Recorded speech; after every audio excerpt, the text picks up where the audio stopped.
Hello friends, एक बार फिर से स्वागत आप सभी के द एग्जाम लैब में। आज हम बात करेंगे आपका ग्राम पंचायत के बारे में। यानी ग्राम पंचायत में हम लोग ये जानेंगे कि जो हमारा भाग 9 का अंतर्गत आता है ग्राम पंचायत, उसमें कितने अनुच्छेद दिए रहते हैं। क्योंकि आपका हर एग्जामों में आपका पूछा जाता है, कहीं कहीं ये पूछ देता है 243 के सी के अंतर्गत किस विषय का वर्णन किया गया है। तो हम लोग कंफ्यूज हो जाता है, क्योंकि हम लोग तो 243 ही सिर्फ देखे हैं, ये ABCD नहीं देखे हैं। तो ये आपको ग्राम पंचायत होता है 243 भाग आपका 9 के अंतर्गत आता है। फिर उसका भाग 9 के क में आता है नगर पालिकाएं। फिर भाग 9 के ख में आता है आपका सहकारी समितियां। तो आज हम लोग देखेंगे 9 के अंतर्गत, भाग 9 के अंतर्गत आपका अनुच्छेद 243 से लेकर के 243 के ओ तक, यानी कि टोटल 15 विषय का वर्णन किया गया है, उसको हम लोग देखेंगे। तो सबसे पहले हम लोग ये जानेंगे ग्राम पंचायत का मुख्य उद्देश्य क्या होता है हमारे जीवन में। तो ग्राम पंचायत का मुख्य उद्देश्य आपका होता है जन भागीदारी को बढ़ा करके विकास को निचले स्तर तक ले जाना। यानी कि कहीं न कहीं इस विकास से सिलसिले में आप ग्राम पंचायत का गठन किया गया है। चलिए शुरू करते हैं। ठीक है, ये आपका 73वां संविधान संशोधन 1992 में ये आपका लागू किया गया था। कब आया था? तो 73वां संविधान संशोधन 1992 में लागू किया गया था। अगर कहीं कहीं ये भी पूछ देता है कि 73वां संविधान संशोधन 1992 को लागू करने वाला प्रथम राज्य कौन सा है, तो आपका इसका प्रथम राज्य हो जाता है कौन सा? तो मध्य प्रदेश। आपका कौन सा हो जाता है? आपका MP, मध्य प्रदेश होता है पहला राज्य। ठीक है, ये आपका हो जाता है, ये आप देख लीजिएगा, ये वन लिनियर क्वेश्चन है। चलिए शुरू करते हैं। सबसे पहले आपका 243 की में क्या आता है? तो 243 में आपका होता है पंचायत की परिभाषा का वर्णन किया गया है। ध्यान से देखिएगा, 243 में आपका संविधान पंचायत की परिभाषा का वर्णन किया गया है। फिर आता है 243 के ए यानी क नंबर। 243 के क में आता है आपका ग्राम सभा।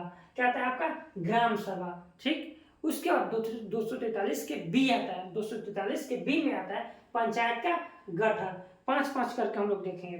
तो 243 के बीच बी में आ जाता है आपका पंचायत का गठन।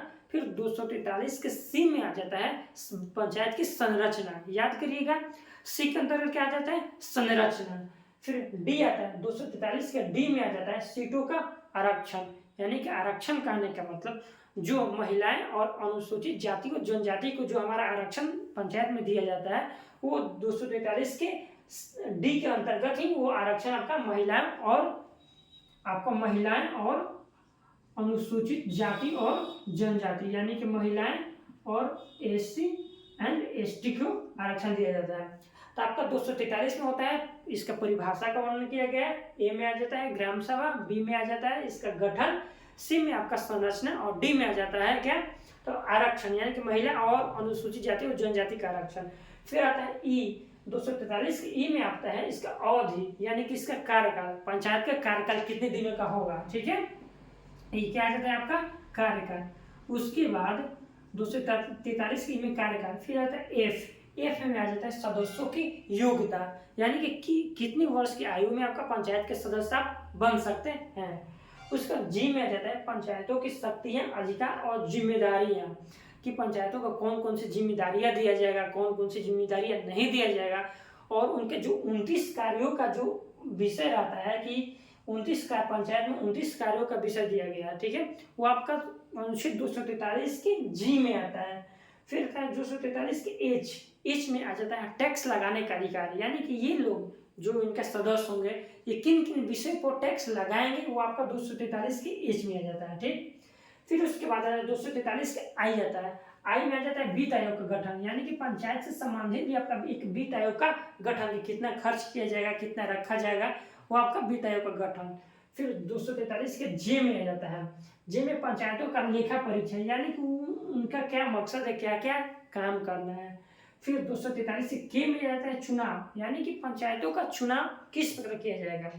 और आपको बता दें कि जो पंचायतों का जो चुनाव होता है ये हमारा भारत सरकार का नहीं है, बल्कि ये राज्य सूची में आता है। ये संघ सूची के विषय नहीं रहता है, क्योंकि पंचायत का चुनाव कराने का दायित्व हर राज्य का अलग अलग रहता है। ठीक है, तो ये ध्यान दीजिएगा। 243 के में आ जाता है आपका चुनाव। फिर 243 के एल में आ जाता है संघ राज्य क्षेत्रों पर लागू करना, यानी कि संघ राज्य क्षेत्रों पर लागू होगा या नहीं। यानी संघ राज्य क्षेत्र कहने का मतलब ये आपका यूटी हो जाएगा। ठीक है, क्या? यूटी हो जाएगा, जैसे दिल्ली, पुडुचेरी, अंडमान, चंडीगढ़, इन सब जगहों पर ये लागू होगा या नहीं 243 के एल में। फिर 243 के एम आ जाता है। एम में आता है कुछ क्षेत्रों पर यह लागू नहीं होता है, ठीक है। यानी कि कहने का मतलब कि भारत में 3 ऐसे क्षेत्र यानी कि 3 ऐसे राज्य हैं जहाँ पे यह लागू नहीं होता है। तो कौन कौन से हैं आपका? तो आपका मेघालय, आपका उसका जाता है मिजोरम, मेघालय, मिजोरम और आपका नागालैंड है, ठीक है। और आपका नागालैंड, ये 3 राज्यों में पंचायती राज व्यवस्था नहीं दिया गया, यानी कि वहां पे इसका चर्चा ही नहीं है। तो 243 ये पूछ देता है कि किन किन राज्यों में आपका पंचायती राज का गठन नहीं किया गया।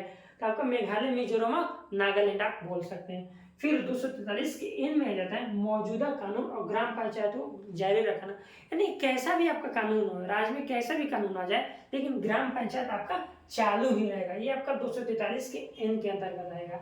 फिर 243 के ओ में आएगा चुनावी मामलों में न्यायालयों का हस्तक्षेप नहीं होगा, यानी कि जब भी चुनावी मामला आएगा उसमें कोर्ट आपका हस्तक्षेप नहीं करेगा। ये आपका 243 के ओ में दिया गया है।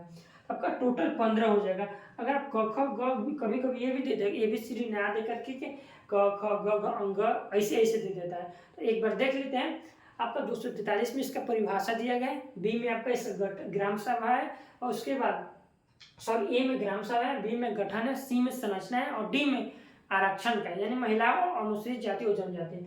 फिर ई में इसका अवधि है, इसके यानी कार्यकाल है।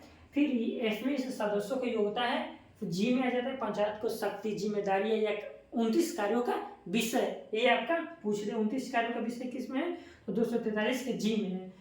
एच में आपका टैक्स लगाने का अधिकार आ जाता है। उसको आई में आ जाता है वित्त आयोग का गठन आ जाता है। जे में आ जाता है इसका लेखा परीक्षा हो जाता है। के में आ जाता है इसका चुनाव। एल में आ जाता है संघ राज्य क्षेत्रों को ये लागू होगा या नहीं होगा। एम में आ जाता है यह कुछ क्षेत्रों पर लागू नहीं होता है, जैसे आपका मेघालय, मिजोरम और नागालैंड। फिर आपका 243 के एन में मौजूदा कानून और पंचायती राज्यों का जारी रखना। फिर ओ में आ जाता है चुनावी मामलों में न्यायालय यानी कोर्ट का हस्तक्षेप, यानी हस्तक्षेप नहीं करना है। तो यही आपका पंचायती राज से संबंधित आपका 15 अनुच्छेद था। आप इसको अपनी कॉपी पे नोट डाउन कर लीजिए, ये हर एग्जामों में आपका पूछा जाता है, ठीक है। आज के लिए इतना ही, मिलते हैं अगले वीडियो के साथ।